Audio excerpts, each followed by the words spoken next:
ព្រឹកមួយនៅក្នុងព្រះរាជវាំងដ៏ស្រស់ស្អាតព្រះនាងសូរិយា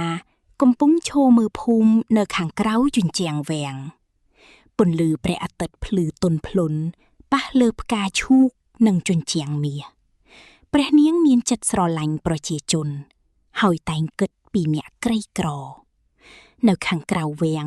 មានកុមារជាច្រើនកំពុងអង្គុយអស់កម្លាំងតារាកាន់ចានទទេហើយក្រពះរបស់គាត់កំពុងឃ្លានយាយច័ន្ទព្យាយាមលួងក្មេងៗប៉ុន្តែអាហារមិនគ្រប់គ្រាន់ឡើយព្រះនាងសូរិយាបានឃើញកុមារទាំងនោះពីចម្ងាយព្រះនាងមានអារម្មណ៍អាណិតយ៉ាងខ្លាំងបេះដូងដ៏ទន់ភ្លន់របស់ព្រះនាងមិនអាចមើលពួកគេឃ្លានបានឡើយព្រះនាងបានយកអាហារពីក្នុងវាំងមកចែកឲ្យកុមារតារានិងយាយច័ន្ទញញឹមដោយក្តីរីករាយក្មេងៗចាប់ផ្ដើមញ៉ាំអាហារដោយសប្បាយចិត្តរៀងរាល់យប់ព្រះនាងសូរិយានាំអាហារចេញពីវាំងដោយសម្ងាត់លីណាជួយព្រះនាងដឹកកន្ត្រកអាហារ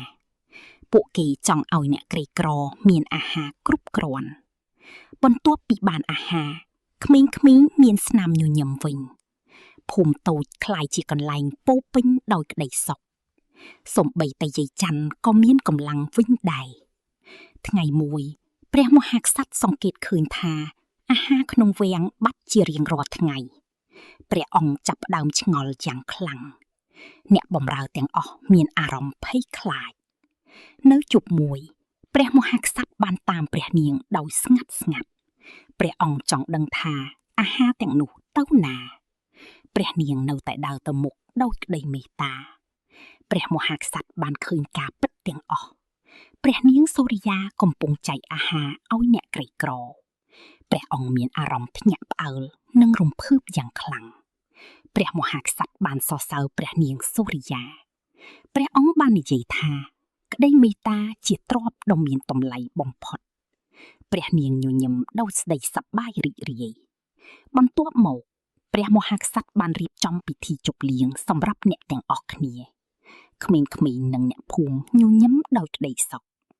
វាំងទាំងមូលពោពេញដោយសំណោតនិងតន្ត្រីចាប់តាំងពីថ្ងៃនោះមកអ្នកទាំងអស់គ្នាបានរៀនពីក្តីមេត្តាព្រះនាងសូរិយាបានបង្ហាញថាការចែករំលែកអាចធ្វើឲ្យពិភពលោកកាន់តែស្រស់ស្អាតហើយភូមិនោះក៏រស់នៅដោយសេចក្តីសុខជារៀងរហូត